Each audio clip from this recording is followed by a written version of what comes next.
Hello, I'm Derek, and I'm here at the Lychee Slicer headquarters in France. And here I'm going to show you their crazy laboratory of all of their 3D printers, as well as let's talk about some of these 3D printers that you might want to buy for Christmas, because don't forget, that's right around the corner.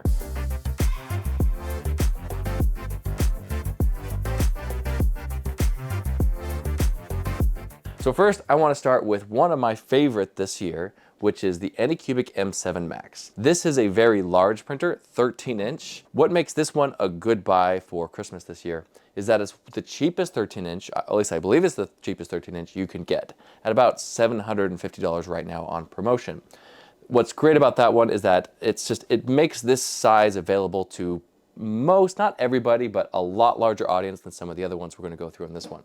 A great buy. Going down the list here, we've got the M7 Pro, another great printer, but probably for someone who's on their third or fourth printer, you've understood 3D printing, you want something with a little bit more advanced features, this is the one for you. And this is a 10-inch printer, a medium-sized. Now we go to the Elegoo printers. We've got the Saturn 4 and the Saturn 4 Ultra. Between these two, the Saturn 4 Ultra, in my opinion, is definitely the better of the pick. That's because this is the one with the tilting vat. If you don't know what that does, it just makes it so your prints are really, really fast without really sacrificing much quality at all. Most cases when you print fast, you lose some quality. On this one, you lose very little quality for fast prints. Also, this one is a little bit more simple to use. A lot of the features that these ones require you to have knowledge on, this one doesn't. So not only is this very fast, but it's also really good for new users. Going down the line, also we got another Anycubic. This is the M5S Pro. This one you could probably get for pretty cheap because it's a little bit of last generation. The current one is the M7, which is a fantastic printer. Between the two, the M7 is a great starter printer. That medium-sized, highly recommended. Now this is a massive printer. And this one is probably the most expensive printer on the list right now, but for a reason. And to kind of explain why this one, where it fits, I'm going to go over here and then back to that one. This printer is teeny tiny, another perfect printer for a new user, but it's also a perfect printer for a very advanced painter. The reason for this being is even though it's so small, it's incredibly, incredibly accurate. One of the most accurate printers on the market. So you can print these minis with just beautiful, beautiful detail. And that's because the LCD size, the LCD in it is so tiny, because it's a tiny printer, that the pixel size of the LCDs are so small, you can get that really high accurate detail. So if you're brand new, smaller printers are much easier to work with and much cheaper. But also, you know, again, an artist who maybe spends a day or a week on painting and you really want the highest grade quality of print, this is the one for you. Now let's go back over here to this one. What makes this thing so kind of expensive but also special is you get almost the exact same quality you get on this one on a printer that is massive, a 13-inch printer. Let's take a look back at the M7 Max. Much cheaper, much more available, but the print quality on that one is about half the quality as you get on this one. We can see here the difference of the size. Pop this build plate off. We're gonna do a quick comparison here. That's what your 13-inch printer looks like. They're definitely a little harder to use. You wanna kind of have a little more experience. And there's a little baby there. So definitely larger, but yes, you probably wanna know a little bit more what you're doing with the larger printer because they're just a little bit more difficult. Now the GK2 is being replaced by the GK3 and the GK3 Pro.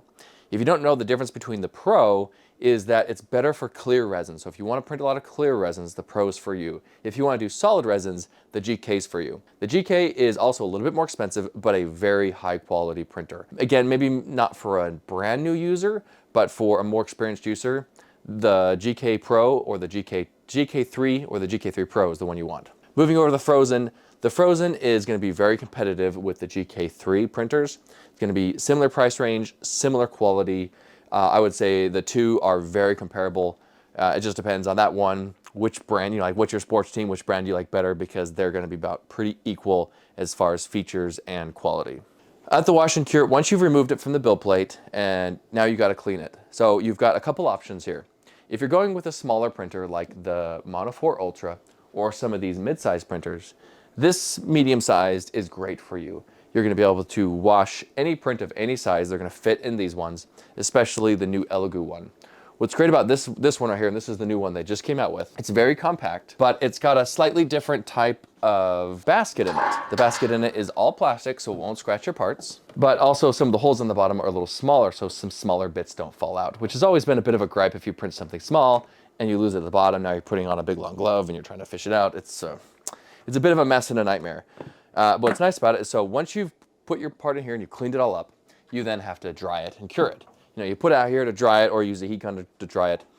Then you just take this part right here, you set it on, and now it's a cure station. So you can set it on here, cure it for about 3 minutes, rotate it 3 minutes, you know, maybe one more time, 3 minutes, rotate, and you're done. If you've got a larger printer, this one is massive. You can see here, you need a lot of IPA to fill it up, but this is where you're gonna really wanna be. It's big enough to fit these really large prints you can get off of that build plate. But also you're gonna need a larger cure station. That's really where something like this one, this Uniformation, is gonna come in handy. It's, you know, maybe not as tall as you might want. Like I might want a little bit taller, but it's really big. I mean, in fact, this guy came off of the GK3 Ultra, but it more than fits in here. We could probably put 2 to 3 times as much as these take in here and still have room. So it's very, very wide, very large, something you're definitely going to want if you have one of the bigger printers. The next thing about these ones that are really nice is they also have a heater integrated into it. If you don't know, heating up your resin, not like hot, but let's say maybe 60 degrees Celsius at a maximum temperature, depending on the resin, makes it cure much faster, much harder, and a lot more durable. So if you've got prints that are more brittle than you think they should be for the resin you're using, try heating them up a little bit first before you cure them, and that problem might go away. And finally, if we come over here, I'm gonna make fun of Lychee for a little bit. This here is Lychee's favorite printer. This is the M5S. Maybe it's like, I'd say it's last generation print at this point. The M7's kind of taken it over. But I'm just gonna call them out for how dirty this printer is. And let's see, oh, that came off before it was kind of stuck on there. But very fast printer, very good. But if your printer looks like this, where it's really dirty and stuff like that, you know, shame on you, take better care of your printers. And finally, let's get into safety. Now, there's a couple things we really want. There's a mask around here that I probably should be wearing, but I can't talk with a mask on, or I can, but you can't understand. It's just like... What you really want is nitrile gloves, and you want them to be slightly thicker, about 4 to 6 mils. Getting up to 6 mils is a little harder to work with, but definitely maybe 4 to 5 mils is going to be a little easier to work with, and they won't rip. You get a lot of these things with your printers, and it's a good start, but the problem I've had with these ones is it's easy to puncture with the support, easy to tear, and that's very bad, because if you get enough of the resin on your hands, especially the resin with IPA on it when you're cleaning, that's very dangerous to get on your hands, and after a while you will build an allergic reaction. Once you have that reaction, you're stuck with it for the rest of your life, and that will suck a lot. So you don't want that. Thicker nitrile gloves. The next thing you really want is a mask. Now, you can't just use any mask. You have to use a respirator with the carbon or the charcoal activated filters on it, or filters rated for VOCs. And that's because resin and the IPA, it lets off these particles with, what's it, VOC? It's volatile organic compounds. That's what I'm looking for. That's the VOC. And it's that organic compounds that get in your lungs, and they can cause the same allergic reaction in your lungs that it can on your hand. So very important to have. The next thing is safety glasses. For the same reason, you definitely don't want it on your hands. You really don't want it in your eyeballs.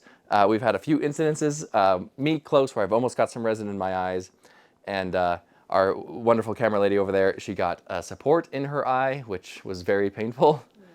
Yeah. Yeah. And so after that, we got some glasses. There's a couple ones you can get. You can get a mask where it's, you know, 2 separate like this one, or you can get the mask where the lens is all the way over, but very important safety feature. And then after the incident with the support, you know, I'd have one of these nearby if you're gonna risk it without glasses, or even if you have glasses, you never know. Always good to have something like that. Quite cheap and quite good to have. It's great that right now there are no bad choices with any 3D printer you want. And if you could, please let us know which one that you want to buy for yourself or for Christmas this holiday season. And as always, if you could, please like and subscribe on the YouTube or our other social media. And as always, thank you for watching, and have a good day.